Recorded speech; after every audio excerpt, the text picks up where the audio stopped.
Have you ever been through this situation जहाँ पर आपका कोई दोस्त, कलीग या बैचमेट जिसके आपसे कम मार्क्स से, कम ग्रेड से, कम सब्जेक्ट नॉलेज है, but still they are doing well in their career, they are earning well, they are getting good opportunities, they are getting growth, और आप अभी तक ये नहीं समझ पा रहे हैं कि ऐसा क्यों हो रहा है।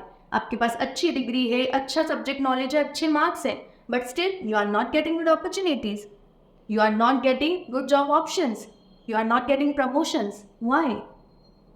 Let's figure out this. देखो, आपके पास जो भी डिग्री है, आपने जितना भी सब्जेक्ट नॉलेज ले रखा है, स्कूल कॉलेज में आपने जो भी सीखा है, वो सारी चीज़ें ना आपको एक इनिशियल जॉब दिला सकती है, बल्कि इनिशियल जॉब दिलाने के लिए बहुत ज़रूरी होती है।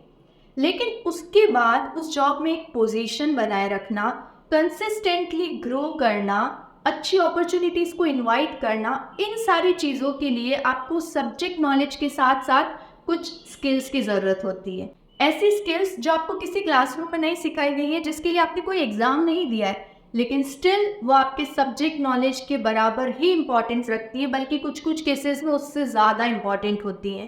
बिकॉज ना, आपके जैसे डिग्री हज़ारों लोगों के पास है, हज़ारों लोगों के पास वही सब्जेक्ट नॉलेज है, but what makes you different are those skills along with your subject knowledge. अब ये मत सोचना कि पढ़ाई करके क्या करेंगे, फिर पढ़ना तो है ही, लेकिन उसके साथ साथ आपको उन स्किल्स को भी एक्वायर करना है जो आपकी ग्रोथ के लिए बहुत ज़रूरी होती हैं। सो व्हाट आर दो skills? Let's learn in this video. First is flexibility and adaptability. इस स्किल को सबसे पहले लेने का एक रीज़न है कि अभी पिछले कुछ 3-4 साल में जो पैंडेमिक का टाइम निकला है, इसने हमें एक चीज़ बहुत अच्छे से सिखा दी है कि लाइफ में कुछ भी ना हमारे प्लानिंग के अकॉर्डिंग नहीं होने वाला है। आपके जॉब में, आपके करियर में कुछ भी आपके प्लान के अकॉर्डिंग नहीं होने वाला है। ऐसा बिल्कुल भी ज़रूरी नहीं है कि आज आप जिस टेक्नोलॉजी पर जिस तरीके से काम कर रहे हैं, आज से 1 साल, 2 साल, 3 साल बाद भी आप वैसे ही काम करें। नहीं, टेक्नोलॉजी रैपिडली बदल रही है, मार्केट वैल्यू रैपिडली चेंज हो रही है, तो ऐसे में ज़रूरी है चेंज के साथ फ्लेक्सिबल होना। So always be ready to adapt change, be ready to learn new things, be ready to work in new environment. क्योंकि अगर उस चेंज की सिचुएशन में आप कंप्लेन करते रह गए या पुराने फॉर्मेट से ही काम करते रह गए, तो you can not grow. There is a super saying कि the one who can learn, unlearn and relearn can take his or her career to the next level. इसीलिए जब भी चेंज की कोई सिचुएशन आए, कोई सिस्टम बदल रहा हो, काम का प्रोसेस बदल रहा हो, तो घबराओ मत, उसको सीखने की कोशिश करो, उसको अडेप्ट करने की कोशिश करो, उस चेंज के साथ फ्लेक्सिबल होने की कोशिश करो। That only you can grow. Second is time management skill. एक ऐसी स्किल जो बहुत ही अंडररेटेड है, जिसको हम बहुत ज़्यादा नेग्लेक्ट करते हैं, लेकिन वो हमारी मैक्सिमम प्रॉब्लम्स का कारण होती है।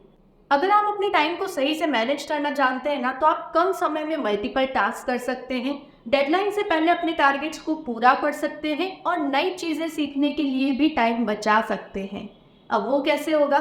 तो कभी भी ना कैसे भी काम करना मत शुरू कर दीजिए, हमेशा अपने वर्क को प्लान कीजिए, टाइम स्लॉट्स में काम को डिवाइड कीजिए, और उन टाइम स्लॉट्स के अकॉर्डिंग काम को कीजिए, तो आप कम समय में ना बहुत सारा काम कर पाएंगे, और बल्कि अपने टाइम को बचा भी पाएंगे। अदरवाइज यू कीप कंप्लेनिंग कि मैं बहुत ओवरबर्डन हूँ, मेरे पास बहुत वर्क प्रेशर है, dude, no one cares and you can not grow with this attitude.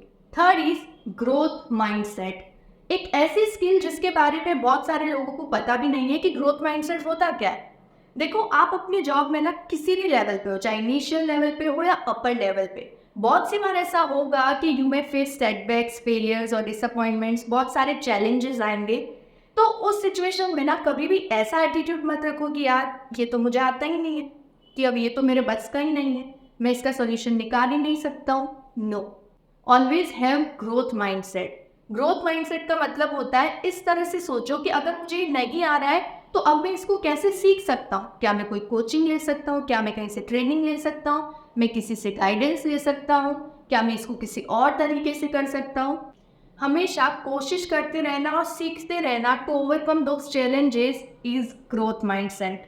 Fourth is ask questions. हम लाइफ में बहुत सारी चीज़ें सिर्फ इसीलिए नहीं सीख पाते क्योंकि हम पूछने से डरते हैं। अगर आपको कोई प्रोसेस, कोई सिस्टम कुछ नहीं समझ आ रहा है, तो अपने कलीग से, अपने सीनियर से पूछो, कोई आपको मारेगा नहीं। देखो, कोई भी जीनियस पैदा नहीं हुआ था, सबने कहीं ना कहीं से, किसी ना किसी से सीखा ही है। इसीलिए पूछने से कभी भी घबराओ मत। ज़्यादा से ज़्यादा क्या होगा, कोई आपकी मजाक बनाएगा, बट आप तो कुछ ना कुछ सीख ही रहे हो ना।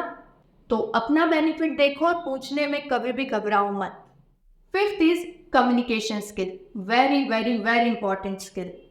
आप किसी भी सेक्टर में काम कर रहे हो, किसी भी एरिया में काम कर रहे हो, कम्युनिकेशन स्किल का होना बहुत ज़रूरी है। आप कैसे बात करते हो, आप कैसे बात सुनते हो, आप किस तरह से रिएक्ट करते हो, ये सारी चीज़ें कम्युनिकेशन स्किल का पार्ट है। मैंने इस टॉपिक पर एक पर्टिकुलर डिटेल्ड वीडियो भी बना रखा है, तो अगर आप कम्युनिकेशन स्किल्स को डिटेल में लर्न करना चाहते हैं तो इस वीडियो को ज़रूर देखिएगा।